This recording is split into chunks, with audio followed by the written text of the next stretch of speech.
नमस्कार दोस्तों, मुद्दे की बात में आपका स्वागत है। उत्तर प्रदेश के मुख्यमंत्री योगी आदित्यनाथ और बीजेपी के पूर्व सांसद बृजभूषण शरण सिंह की मुलाकात ने उत्तर प्रदेश की सियासत में उफान पैदा कर दिया है। दोनों नेताओं के दरअसल रिश्ते अच्छे नहीं रहे हैं और पिछले 31 महीने में यानी 2.5 साल से ज़्यादा का वक्त हो गया जब बीजेपी के इन दोनों नेताओं की सीधी मुलाकात नहीं हुई। इस बीच बृजभूषण शरण सिंह कई बार योगी आदित्यनाथ के खिलाफ बयान दे चुके हैं, उनकी सरकार के कामकाज पर सवाल उठा चुके हैं। और तो और बृजभूषण शरण सिंह मुख्य विपक्षी नेता और योगी के धुर विरोधी अखिलेश यादव की तारीफ कई बार कर चुके हैं। इसलिए लखनऊ में हुई इस मुलाकात को लेकर तरह तरह की बातें की जा रही हैं।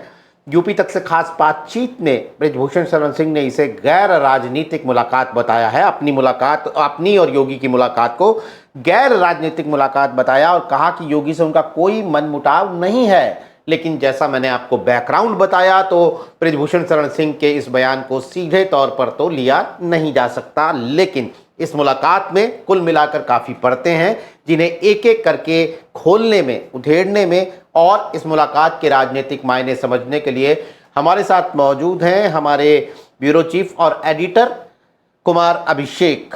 कुमार अभिषेक, आपने ये मुलाकात हुई थी कल बृजभूषण शरण सिंह की और योगी आदित्यनाथ की, उसके बाद आज आपने बृजभूषण शरण सिंह से एक तफसीली बातचीत की।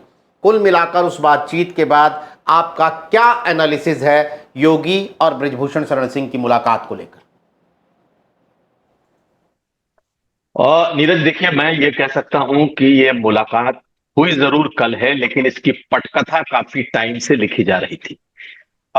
जिस तरीके का बॉडी लैंग्वेज मैंने बृजभूषण शरण सिंह का आज देखा और जो बॉडी लैंग्वेज मैंने 1 महीने पहले देखा था, उसमें बहुत जमीन आसमान का अंतर है। लेकिन 1 महीने पहले भी उन्होंने एक बात कही थी कि मैं नहीं मिलता, मेरे बेटे, मेरे पोते, मेरा परिवार योगी जी से मिलता रहता है। और आज भी जब मैंने उनसे ये पूछा कि भाई आप लोगों की तो मुलाकात आखिर हुई तो कैसे हुई, तो उन्होंने कहीं ना कहीं इस ओर इशारा किया कि ये जो मुलाकातें रही हैं बेटों से, परिवार से, इसकी बड़ी भूमिका रही है आज की इस मुलाकात को तय कराने में। हालांकि अगर देखा जाए तो जो इमीडिएट जो ट्रिगर पॉइंट है इस मुलाकात का, मुझे लगता है कि ये दिल्ली में मुख्यमंत्री योगी आदित्यनाथ की मुलाकात के बाद इस ये मुलाकात हुई है। लेकिन जो कहते हैं कि इसके पहले जो इसके लिए जो जमीन तैयार की जा रही थी, वो काफी समय से तैयार की जा रही थी और उसके बारे में तफसील से खुद उन्होंने भी बताया है, बृजभूषण शरण सिंह ने भी बताया। तो दो तीन चीजें मैं समझ पाया। एक तो ये कि ऐसा नहीं है कि ये मुलाकात कोई एक तरफा है। इस मुलाकात को लेकर के जैसा मैंने बताया कि जमीन तैयार की जा रही थी। कहीं ना कहीं बृजभूषण शरण सिंह भी एक जो तलखी थी उसको खत्म करना चाहते थे। हालांकि जो उन्होंने बताया, इनफैक्ट हमारे इंटरव्यू में भी बोला कि तकरीबन 2.5 साल से ज्यादा हो गए और एक मुद्दे के ऊपर ये बातचीत टूट गई थी, ये तलखी आ गई थी। और था वो मामला क्या था? मामला ये था कि मुख्यमंत्री योगी आदित्यनाथ का एक कार्यक्रम उन्होंने लिया था, अपने यहाँ एक बड़ा कार्यक्रम रखा था नंदिनी नगर में जहां वो रहते हैं। बड़े बड़े पोस्टर लगाए गए थे कि मुख्यमंत्री योगी आदित्यनाथ आ रहे हैं, मुख्यमंत्री आ रहे हैं, बड़ी योजनाएं उसमें होने वाली हैं। लेकिन तभी उन पर आरोप लग गए, पहलवानों वाला शुरुआती आरोप आया था। अभी जैसे ही ये चर्चा हुई, ये उनकी जो मीटिंग है मुख्यमंत्री की, वो रद्द कर दी गई। और वो दिन था और कल का दिन था जब दोनों के बीच सीधे तौर पर कोई बात नहीं हुई थी। ऐसा भी नहीं हुआ कि कल जाने के पहले कोई आपस में फोन पर बात हुई हो। बुलावा था या यूं कह लें, ये बात थी और कल को जाकर के उनकी मुलाकात हुई है। तो मैं ये समझ पाया हूं कि अब थोड़ा बृजभूषण शरण सिंह भी रिलैक्स है। उन्हें लगता है कि बहुत कुछ आने वाले वक्त में उनकी सियासत, उनके बेटे की सियासत के लिए अच्छा होगा। और ये एक बहुप्रतीक्षित मुलाकात थी। मुझे लगता है कि वो मुलाकात हुई है।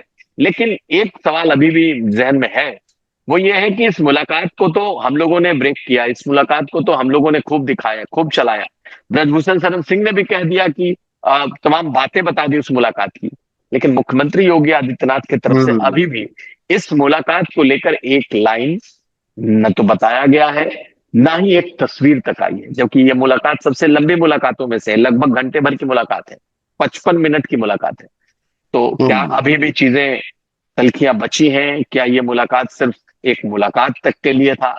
इस पे तो भी आने वाले वक्त में हम्म। पता चलेगा। आप नहीं ये सवाल कर रहे हैं, लेकिन सवाल मैं करूंगा, मैं आगे जाकर आपसे इसका जवाब लूंगा, लेकिन पहले एक एक करके आते हैं कि हाल में केशव मौर्य, डिप्टी सीएम केशव मौर्य और ब्रजेश पाठक के बाद योगी आदित्यनाथ की मुलाकातें भी हुई दिल्ली में बीजेपी आला कमान से, सबकी हाई कमान के अलग अलग नेताओं से मुलाकातें हुई, और ये खबरें आई कि हाई कमान ने ये निर्देश दिया है कि यूपी में एकजुटता दिखानी होगी 2027 के चुनाव के मद्देनजर। तो क्या ब्रिजभूषण से मुलाकात इस कड़ी का एक हिस्सा है, इस निर्देश का एक अनुपालन है? देखिए, आज जब मैं इंटरव्यू कर रहा था तो उन्होंने एक जिसे कहते हैं मुहावरे का इस्तेमाल किया कि दो जो जब खरा नमक है, तो वो दो खरा नमक एक साथ आने में बहुत मुश्किल है, बहुत आसान नहीं होता आना। यानी कि खरा नमक का मतलब ये हुआ कि दो ऐसे लोग जो जिनके अपने अहम हो, दो ऐसे लोग जो पॉलिटिकली एक ऐसी बिरादरी से आते हैं जिसके अपने ईगो होते हैं, और ये दोनों एक साथ आए तो हैं, आ तो गए। लेकिन जो बात आपने कही, मुझे लगता है कि सहजता से कहीं ज्यादा ही मजबूरी है। और ये मजबूरी ऐसी है कि कुछ मजबूरी दिल्ली की तरफ से भी तय की गई है, कुछ मजबूरी उनकी अपनी भी है, और हो सकता है कि कुछ मजबूरी योगी जी की भी रही हो, क्योंकि वो भी लगातार परिवार से मिलते रहे हैं और परिवार से उनका हालचाल लेते रहे हैं। मुख्यमंत्री को भी मालूम है कि देवी पाटन इलाके में इनका अपना बड़ा व्यापक असर है। मुख्यमंत्री का तो असर खैर है ही है, पहले गोरखपुर पूरे मंडल में हुआ करता था, उत्तर प्रदेश में है, पूरे देश में भी है, बहुत इलाकों में है। लेकिन ब्रजभूषण शरण सिंह का पूरा असर जो है वो देवी पाटन मंडल, अयोध्या, अम्बेडकर नगर, अवध, इस इलाकों में इनका अपना प्रभाव है। ये दोनों जानते हैं एक दूसरे को। तो एक जो इमीडिएट ट्रिगर पॉइंट है वो ये कि बीजेपी अब किसी भी सूरत में आपसी मतभेद, बड़े नेताओं की तल्खियां, जो जनाधार वाले नेता हैं उनके मनभेद, इसको अब और ज्यादा बीजेपी सहन करने की स्थिति में नहीं है। सहन करने का मतलब है कि अगर हुआ तो नुकसान पार्टी को होगा, और ये बात सभी लोग जानते हैं। बावजूद इसके डिफरेंसेस दोनों के बीच में आज भी बने हुए हैं। मुझे लगता है कि मुलाकात है, लेकिन वो सहजता अभी भी नहीं है कि हम ये कह दें कि हाँ, 55 मिनट की मुलाकात में तमाम गिले शिकवे दूर हो गए। उन्होंने इस बात को कहा है कि हमारे गिले शिकवे बहुत थे और हम लोगों ने बहुत अपने गिले शिकवों पर चर्चा कर ली। तो भाई, गिले शिकवे क्या रहे होंगे? गिले शिकवे निश्चित तौर पर गिले शिकवे वही रहे होंगे कि भाई आपने मेरा कार्यक्रम रद्द किया, इन्होंने कहा होगा कि भाई आपके ऊपर ऐसे आरोप थे, मैं कैसे आ सकता हूं, या इस इलाके में अपने प्रभाव, जो इनका प्रभाव है, उसी देवी पाटन मंडल में इनका ही प्रभाव है, और योगी जी की बहुत ज्यादा वहां पर कह सकते हैं कि मुख्यमंत्री का वहां फोकस रहता है। तो एक मयान में दो तलवारें, उस छोटे इलाके के लिए हम कह रहे हैं। ये तमाम चीजें ऐसी हैं जो कि डिस्कशन में आती होंगी। खैर, अब तो मुख्यमंत्री का कद इतना बड़ा हो गया है कि उनको आप एक इलाके से जोड़ करके नहीं रख सकते। लेकिन इन दोनों की तल्खियां आज की थी। दूसरी बात, अगर आप देखें तो ब्रजभूषण शरण सिंह सियासत में देखेंगे तो योगी जी से काफी सीनियर है। 91 में सांसद बन चुके थे, कम से कम 8-10 साल पहले उनसे सांसद हो चुके हैं। तो एक वो भी भाव है कि मैं उम्र में भी बड़ा हूं, दूसरी बात मैं सियासत में भी बड़ा हूं। लेकिन यह मजबूरी है कि दोनों साथ आए, और ऊपर से कुछ ना कुछ निर्देश जरूर है कि सबको साथ रखिए। तो मुझे लगता है कि ये बड़ा आसान ये कह देना है कि दोनों की मुलाकात हो गई, लेकिन दोनों की मुलाकात के बाद अब भी कुछ ऐसी बातें, कुछ ऐसी तल्खियां हैं जो हो सकता है कि आने वाले वक्त में दिखाई भी दे। जैसे आपसे बातचीत में उन्होंने कहा, जब आपने मुख्यमंत्री के 2027 में बनने पर सवाल पूछा, तो ब्रिजभूषण सिंह का बड़ा टका सा जवाब था कि 2027 तो अभी दूर है। यानी कि उन्होंने नहीं कहा कि वो बनेंगे। खरा नमक वाली जो बात कही तो कहा कि झुकना तो बड़ों को पड़ता है। तो मुख्यमंत्री जी झुके हैं, उनका पद बढ़ा है। ये सब ये तमाम बातें हैं। और जो बात आपने कही कि वो बात काफ़ी नोटिस की जा रही है कि जब तक हम ये कार्यक्रम रिकॉर्ड कर रहे हैं तब तक मुलाकात की कोई फोटो सामने नहीं आई है। छोटे बड़े नेताओं से भी मुख्यमंत्री की जब उनके ऑफिस में या आवास पर मुलाकात होती है तो सोशल मीडिया पर वो फोटोज प्रकट हो जाते हैं।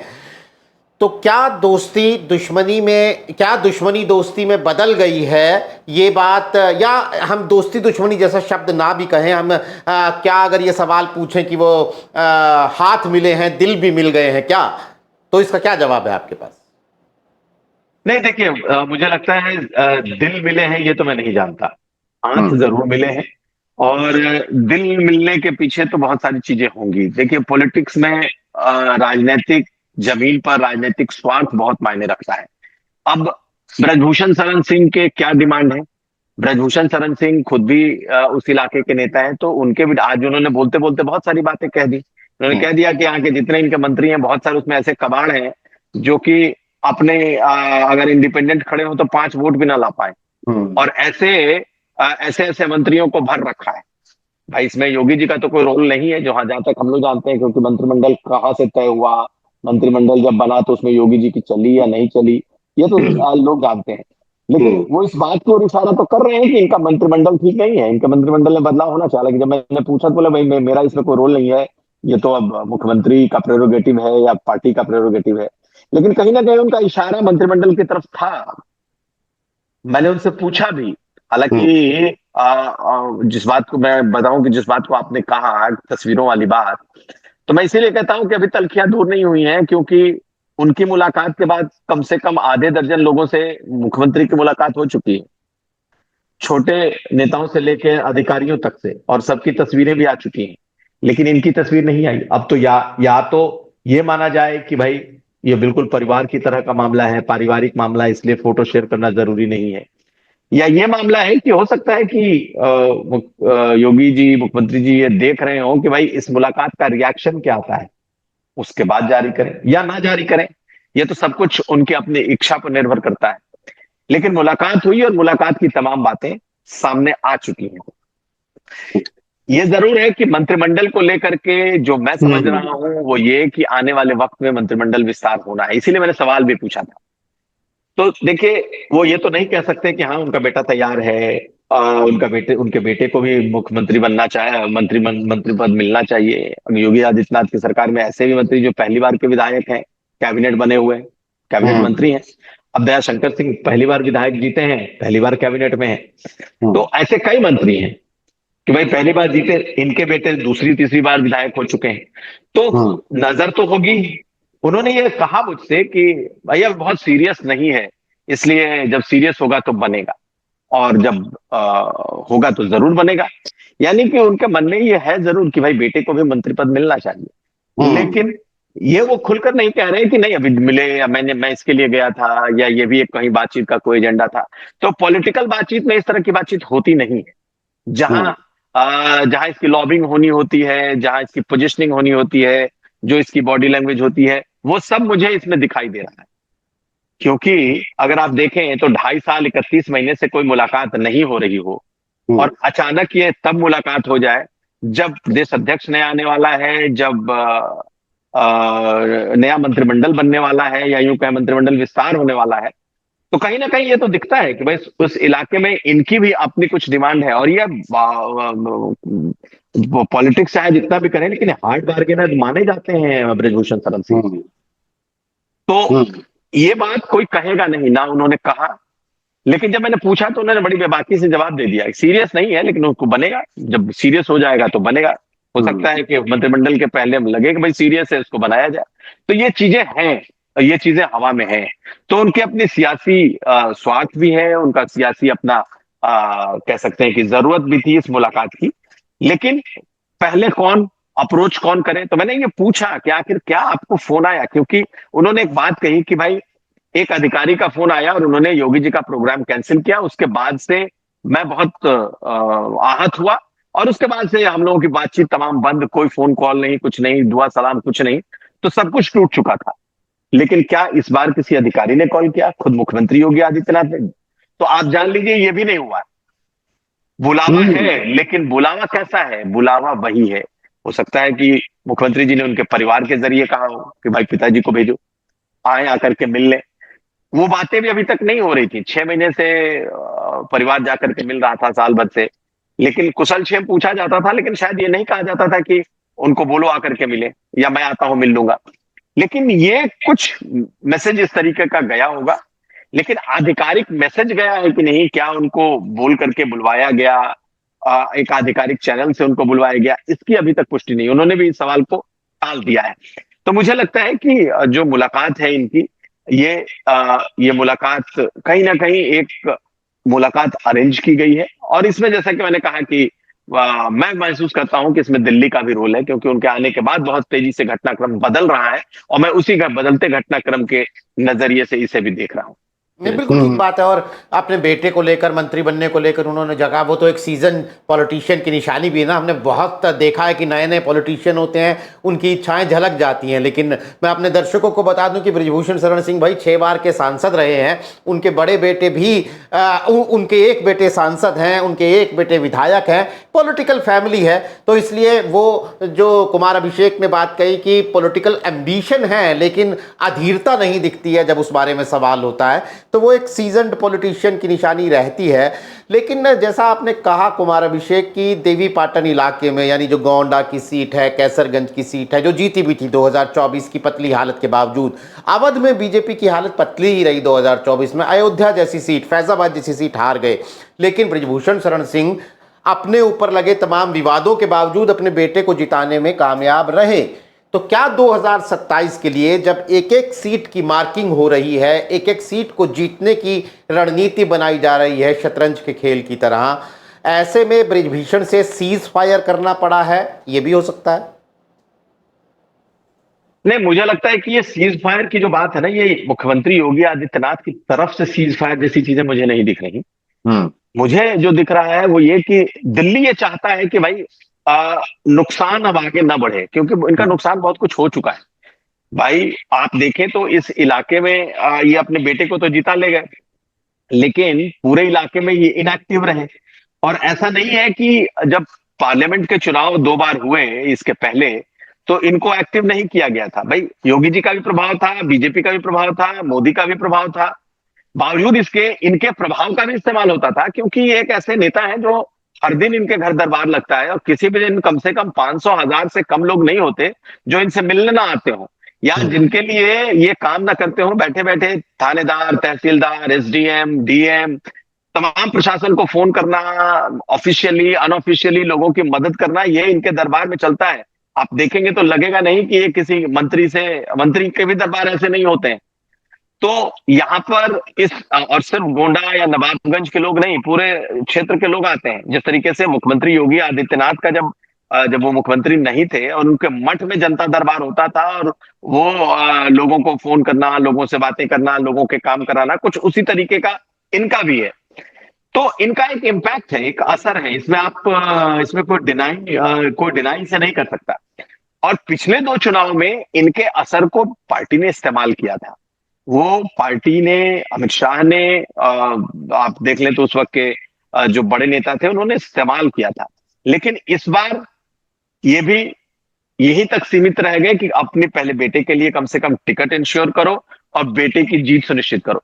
नहीं तो ऐसा नहीं हो सकता कि गोंडा की सीट हो, श्रावस्ती की सीट हो, बहराइच की सीट हो, अयोध्या की सीट हो, अंबेडकर नगर की सीट हो, अमेठी की सीट हो, सुल्तानपुर की सीट हो, ऐसी सीटों पर 10,000, 15,000, 20,000 वोट को ये असर न डालते हैं।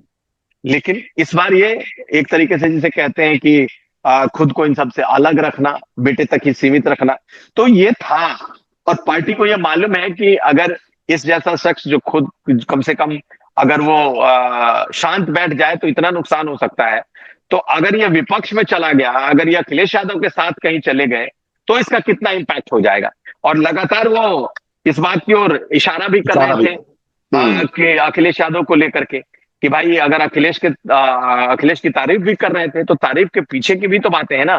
तारीफ के पीछे की जो बातें हैं वो भी बड़ी साफ है कि आ, कि कुछ नहीं तो कम से कम समाजवादी पार्टी उनको हाथों हाथ लेने को तैयार बैठी है। तो ये बात बिल्कुल आप मान लीजिए कि इनकी स्ट्रेटजी कई तरीके से स्ट्रेटजी थी और वो स्ट्रेटजी अभी दिखाई दी। लेकिन अभी भी हम ये नहीं मानते कि सब कुछ ठीक हो गया है, लेकिन ये जरूर है कि बीजेपी का जो नेतृत्व है वो चाहता है कि ब्रजभूषण शरण सिंह को दोबारा से मुख्य धारा में ला करके उनकी पॉलिटिक्स का फायदा लिया जाए और उनकी पॉलिटिक्स कराई जाए। अब क्या वो बेटे तक के साथ वाली पॉलिटिक्स करेंगे या खुद भी पॉलिटिक्स में सक्रिय होंगे, ये देखना पड़ेगा। सक्रिय का मतलब कि कहीं कुछ और बनना चाहेंगे। लेकिन यह है कि अब उनको इग्नोर करके पार्टी ने भी देख लिया है कि नुकसान हुआ है, तो मुझे लगता है कि इसमें दिल्ली का रोल बड़ा है और मुख्यमंत्री योगी आदित्यनाथ को भी कहीं ना कहीं ये मैसेज होगा कि इनको साथ लेकर के चलिए। नहीं तो ये आगे का सवाल बनता है कि अगर दिल्ली का रोल बड़ा है, दिल्ली के रोल के चलते अगर ये पहला कदम था ये मुलाकात, तो क्या आगे भी कुछ बदलने वाला है की बात आपने कही या जो भी? कि आगे तो बदलने वाला है। अभी एक खबर आ रही है, देखिए मैं इसकी पुष्टि नहीं करता, अभी ये खबर आ रही है कि उनके बेटे शायद डिप्टी सीएम से मिलेंगे, केशव प्रसाद मौर्य से, ऐसी भी चर्चा है। तो इसके कौन से मायने होंगे, अब इसको किस तरीके से देखा जाए। आखिर ये मुख्यमंत्री से मिले, अगर मैं भी कह रहा हूं, मुझे मेरे पास एक पुख्ता जानकारी नहीं, लेकिन एक मेरे पास जानकारी आई है कि आज ही हो सकता है उनकी केशव मौर्य से मुलाकात हो जाए। तो आखिर इस मुलाकात को हम किस तरीके से देखें। इस मुलाकात का मतलब ये जरूर है कि कुछ ना कुछ चल रहा है और कुछ ना कुछ पक रहा है और कुछ ऐसा भी चल रहा है जिसको जो जो जो जो घटनाक्रम शायद अगर हमें इंतजार करना पड़े तो ही बेहतर है, क्योंकि खुद से बोलना भी किस तरह के बदलाव होंगे ये कोई नहीं जानता।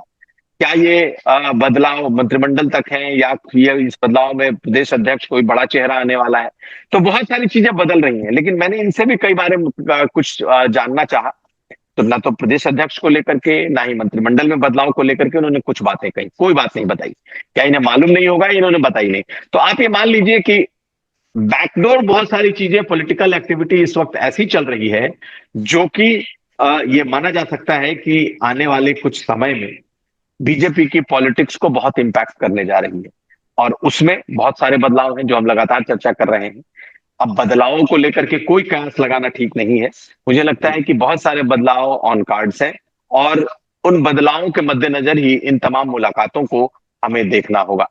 ऐसे में ब्रजभूषण शरण सिंह की जो ये कह सकते हैं कि ये मुलाकातें या फिर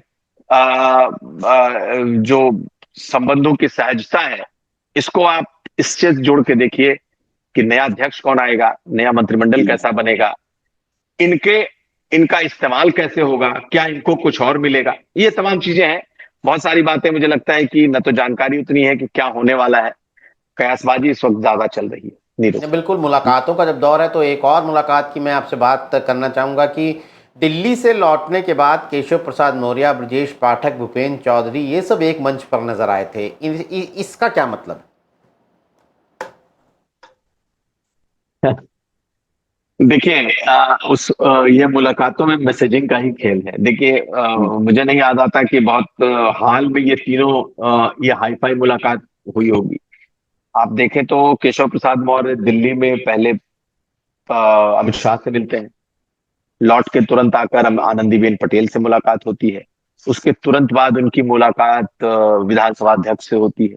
तो ये एक मैसेजिंग है कि ये मैसेजिंग ये लग रहा है कि उनको कुछ बड़ा मिलने वाला है, दिया जाने वाला है। उनकी बॉडी लैंग्वेज, उनका कॉन्फिडेंस लेवल ये बता रहा है कि कुछ ना कुछ है। लेकिन अब मुख्यमंत्री योगी आदित्यनाथ भी जाते हैं, बैक टू बैक 3-3 मुलाकातें होती हैं। वो जब लौट के आते हैं तो वो तीनों लोग, दोनों डिप्टी सीएम और प्रदेश अध्यक्ष, जो ये भी माना जाता है पॉलिटिकल सर्कल में कि तीनों के रिश्ते योगी से मुख्यमंत्री से अच्छे नहीं है और कहीं ना कहीं कॉम्पिटिटर के तौर पर ही उत्तर प्रदेश की सियासत में बीजेपी के भीतर देखे जा रहे हैं। ये सभी एक मंच पर दिखाई देते हैं। वो सावन की हरियाली का एक मंच है जिसमें वो तीनों दिखाई देते हैं, तो वो भी एक मैसेजिंग है। अब इसका अर्थ क्या निकाला जाए, तो निश्चित तौर पर आप ये मान लीजिए कि जो खेमेबंदी, जो गोलबंदी लखनऊ से लेकर दिल्ली तक है, वो दिल्ली से लौटकर लखनऊ में भी दिखाई दे रही है। तो अभी सब कुछ ठीक है ऐसा कुछ नहीं है, अभी सब कुछ फ्लूइड है, बिल्कुल फ्लूइड सिचुएशन है। हर किसी को लग रहा है कि कुछ होने वाला है, लेकिन किसी को नहीं मालूम है कि क्या होने वाला है। तो अब इंतजार हमें भी करना है, उन्हें भी करना है, लेकिन ये मैसेजिंग बहुत बड़ा है कि इस बार दिल्ली का जो नेतृत्व है वो बहुत अलग तरीके से उत्तर प्रदेश को देख रहा है और कुछ बड़े फैसले लेने वाला है। नीरज। नहीं, बिल्कुल। तो साफ तौर पर बीजेपी के अंदर हमें वो हलचल दिखाई दे रही है कि विपक्षियों से तो हम निपट लेंगे, लेकिन अपने घर में, अपने आंगन में जो उठापटक है, जो मनमुटाव है, जरा उनको पहले सेटल कर लिया जाए, उसके बाद फिर विपक्षियों को तो हम देख ही लेंगे। जैसा कुमार अभिषेक ने कहा कि बहुत सारी मैसेजिंग है, बहुत सारे इशारे हैं। एक बड़ा ही ज़हीन शेर किसी शायर ने कहा है कि मंच पर तो झूठ ही अभिनीत होता है, सत्य जानने के लिए आओ चले नेपथ्य। तो भैया, जो नजर आ रहा है, जो मुलाकातें कैमरे पर दिख रही हैं, वो तो बस इशारा हैं। उनके पीछे क्या बातें हैं, क्या रणनीति है, वो हमें कुमार अभिषेक ने समझाई। आगे भी हम कुमार अभिषेक से वो तमाम खबरों के पीछे का सच जानने के लिए आपके पास आते रहेंगे। आज कार्यक्रम में हमारे साथ शिरकत करने के लिए आपका बहुत बहुत शुक्रिया। तमाम दर्शकों का आभार। दोस्तों, फिलहाल के लिए नमस्कार।